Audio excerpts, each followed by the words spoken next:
कहते हैं जिनका कोई नहीं होता उनका ऊपर वाला होता है। इस दुनिया में लोग बेघर को घर देते हैं, भूखे को भोजन देते हैं, लेकिन लावारिस शवों का अंतिम संस्कार करने का जिम्मा कोई अपने ऊपर नहीं उठाना चाहता है। लेकिन आज हम आपको एक ऐसे व्यक्तित्व से मिलाने वाले हैं जो कि लगभग 10 सालों से इस कार्य में कार्यरत है। जहां वे 16 साल से पत्रकारिता कर रहे हैं, वहीं दूसरी तरफ वे 10 साल से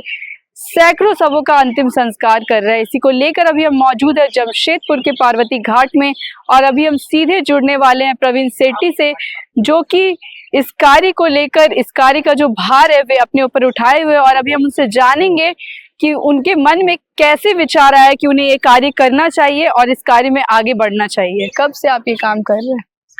देखिए, काम की शुरुआत तो वैसे अगर प्रॉपर वे में देखा जाए तो 2 वर्ष हुए हैं जो प्रॉपर वे में मैं कर रहा हूँ। अगर हम इससे पिछले समय की बात करें तो लगभग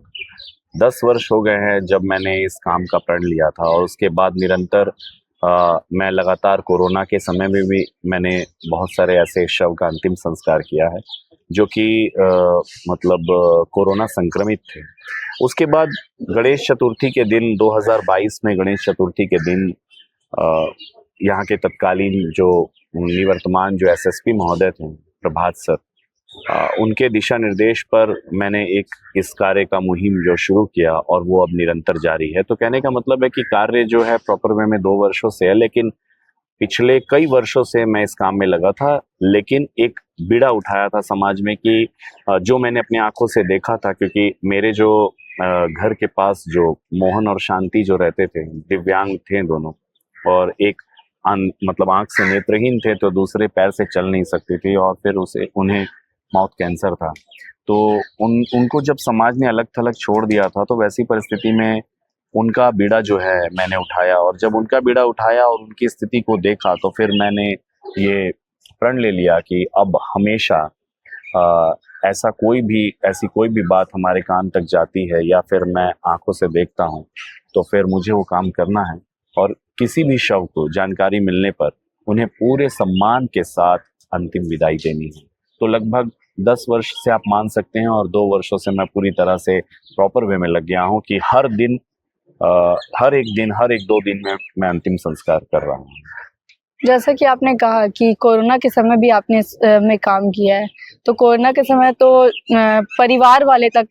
सबको जलाना नहीं चाहते, जिसे कोरोना हो जाता तो उससे भागते थे, तो आप उस समय डरे नहीं? आपको नहीं लगा? बड़ी बात हो जाती है कि हम, चूंकि आप भी पेशे से पत्रकार हैं और मैं भी पेशे से पत्रकार हूँ, तो हम लोगों का तो फील्ड है कि हम लोगों को चाहे कोरोना हो जाए, चाहे आंधी आ जाए, चाहे तूफान आ जाए, तो हम लोगों को तो वहाँ जाना ही। लेकिन जब मैं कोरोना के समय पत्रकारिता कर रहा था और न्यूज़ कर रहा था, तो इसी शमशान घाट में शवों के ढेर लगे हुए रहते थे, और उस शवों के बीच में मैं पत्रकारिता करता था, अपना काम करता था। लेकिन इसी बीच में जब जो मेरे बहुत सारे ऐसे मैं संस्थाओं से जुड़ा हूँ, वहाँ संस्था के जो मेरे अपने अभिभावक के समान हैं, उनकी जब मृत्यु हुई, पता चला कि वो कोरोना संक्रमित हो गए हैं, और जब मैंने देखा कि उनके परिवार तक उनको छोड़ दिए हैं, क्योंकि परिवार के आधे लोगों को तो सील कर दिया गया था घर में, और उनके रिश्तेदार तक उनको पूछने नहीं आ रहे थे, तो वैसी परिस्थिति में मैंने ये प्रण लिया कि अगर ईश्वर ने मुझे शक्ति दिया है और ईश्वर ने मुझे चुना है कि इस काम में आपको करना है, और इतने लाखों करोड़ों में अगर उन्होंने मेरे कांधे को चुना है, तो मुझे विश्वास था ईश्वर पर कि मुझे कुछ नहीं होने वाला। और मेरे घर वाले लोगों ने भी मुझे बहुत सपोर्ट किया। जब मैं कोरोना संक्रमित शवों का अंतिम संस्कार, कोरोना के समय मैं 3 से 4 कोरोना संक्रमित शवों का अंतिम संस्कार किया हूँ, 4 से 5 वो संक्रमित थे जिनका अंतिम संस्कार किया हूँ, और पूरी तरह से अपने आप को सुरक्षित करते हुए किया, क्योंकि मेरे भी 2 छोटे बच्चे हैं। तो और मेरी जो परेशानियां हैं उन बच्चों पर ना आ जाए, इसका पूरी ध्यान मैंने रखा। लेकिन मैं आपको यहाँ बता दूं कि जब आप ये काम कर रहे हैं, जब आप इस तरह के काम करने जाते हैं, तो आपको एक दैव्य शक्ति का अनुभव होगा, और आपको दैव्य शक्ति हमेशा एक शक्ति देगी कि आप जो है निश्चिंत रहें कि आपके पीछे कोई है और आपको कुछ नहीं। तो एक सकारात्मक सोच जो है वो मुझे कभी नहीं डराया। आपने जैसे कहा कि आपके 2 छोटे बच्चे भी हैं, तो आपके परिवार का इसमें आपको किस तरह का सहयोग मिला? देखिए, परिवार का जहाँ तक रहा बात की, मेरे 2 छोटे ही बच्चे नहीं, कि मेरी जो माता जी हैं वो बिस्तर पर हैं और मेरे पिताजी हार्ट के पेशेंट हैं, तो वो भी बैठे ही हुए हैं, वो जॉब नहीं करते, उनका अपना बिजनेस था। और मेरी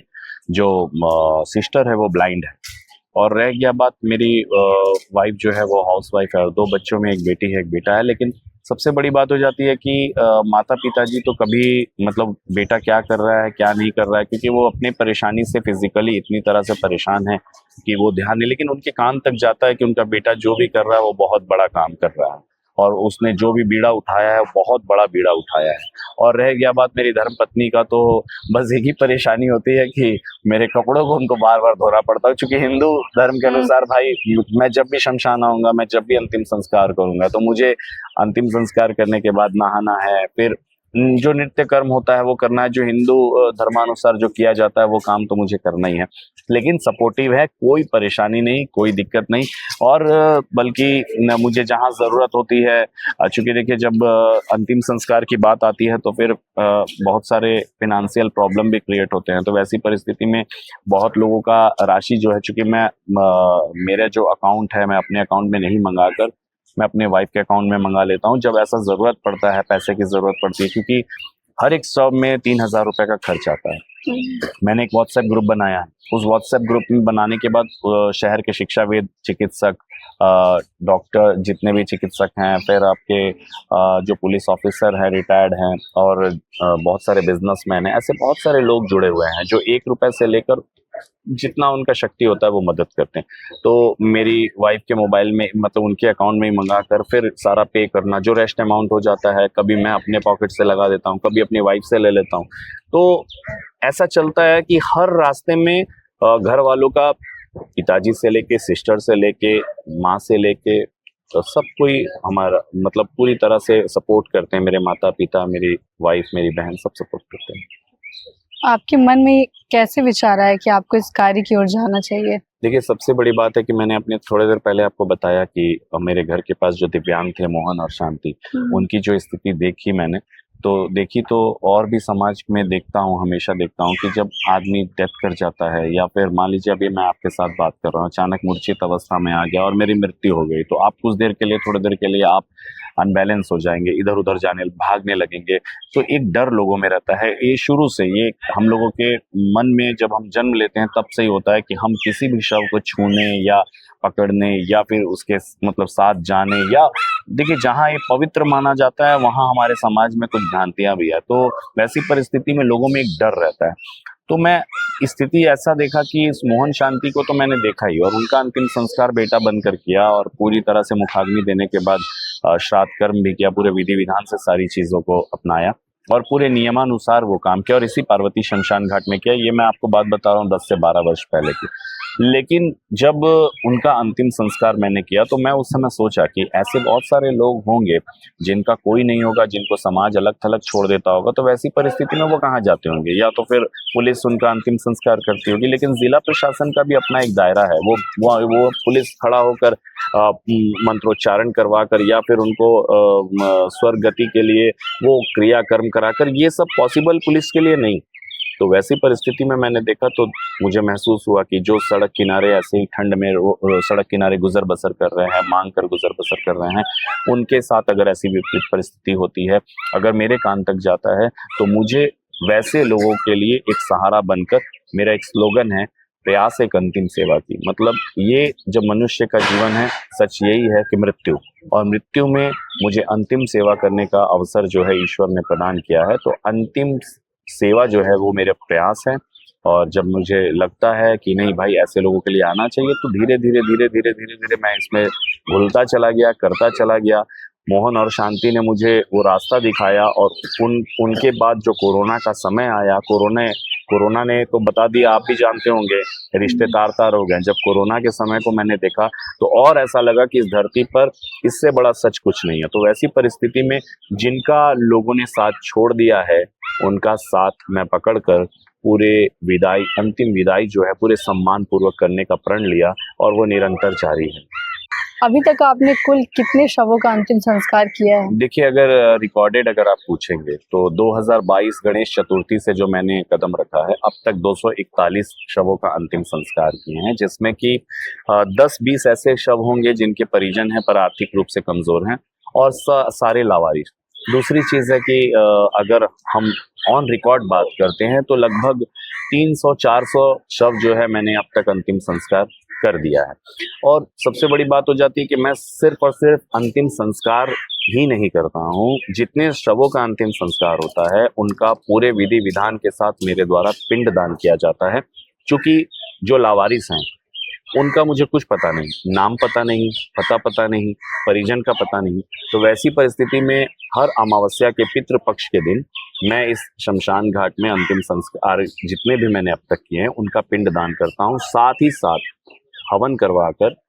श्राद्ध भोज का भी मैं यहाँ पर आयोजन करता हूँ, जिसमें हजारों की संख्या में आसपास के लोग जो हैं वो प्रसाद ग्रहण करते हैं। और अस्थियां की जहाँ तक रही बात, अब आप अस्थियों के विषय पे पूछेंगे तो सामने नदी है। चूंकि मेरे लिए संभव नहीं है, मैं खुद मध्यम वर्ग का परिवार से हूँ और मुझे खुद ड्यूटी करना है और घर चलाना है, घर की भी जिम्मेदारी है, तो अस्थियां मैं कहीं और नहीं ले जाकर या इन्हें माँ गंगा मानकर यहीं प्रवाहित कर देता हूँ।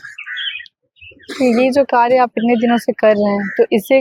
इसे लेकर आप समाज को क्या संदेश देना चाहते हैं? देखिए, समाज को मैं यही संदेश देना चाहता हूँ कि देखिए, आज जो जिस तरह से वर्तमान से जो मुझे अनुभव हो रहा है, वर्तमान समय में जो परिस्थिति है, लोग भौतिक सुख के पीछे भाग रहे हैं। वैसी परिस्थिति में लोगों को ये सोचने की जरूरत है कि हम जो भौतिक सुख के पीछे भाग रहे हैं, अस्थाई कुछ नहीं है। ये इस जीवन में सबसे बड़ा जो झूठ है वो है इंसान का जन्म लेना। आप मानिए या ना मानिए, ठीक है, हम आते हैं, जन्म ले लिए, वो भी आपकी नजरों में दिख रहा है, लेकिन आप ये बताइए कि क्या कुछ वो लेकर आया है और क्या कुछ वो लेकर जाएगा? कुछ नहीं, खाली हाथ आया है, खाली हाथ जाएगा। यानी हम कुछ समय के लिए इस धरती पर आए हैं और इस धरती पर अपने कार्य को करते हुए चल जाना है। तो मेरा उनसे आग्रह है कि कोई भी इंसान ऐसा कोई काम ना करे जिससे कि सामने वाले को तकलीफ हो, सामने वाले के साथ छल हो, या जो अभी व्याप्त है, जो समाज जो दिख रहा है आपको। मेरा कहने का मतलब है कि जो लोग समाज में हैं उनको चाहिए कि अपने आसपास इर्द गिर्द अगर ऐसे कोई लोग हैं, अगर उनको ऐसी जरूरत पड़ जाए तो दूर ना भागकर, किसी पर आश्रित ना रहकर, आसपास में ही सहयोग राशि एकत्रित करके उनका अंतिम संस्कार पूरे विधि विधान के साथ करे। जरूरत पड़ने पर तो मैं हूँ, हमारे जैसे और भी हर शहर में, हर राज्य में, हर जिले में, देश के कोने कोने में मेरे जैसे बहुत सारे लोग होंगे, लेकिन हम पर डिपेंड रहने से ज्यादा जरूरी है कि हम समाज में हमेशा जागरूक रहें और अगर ऐसी परिस्थिति आए तो हम साथ चल सकें, क्योंकि समाज जो है ऐसे लोगों को अलग थलग छोड़ देता है। तो मेरा सभी से आग्रह है कि समाज का कोई काम बुरा नहीं है और जो अंतिम संस्कार हम कर रहे हैं ये धरती का सबसे बड़ा काम है। इससे बड़ा काम ना कोई था, ना कोई है और ना कोई रहेगा।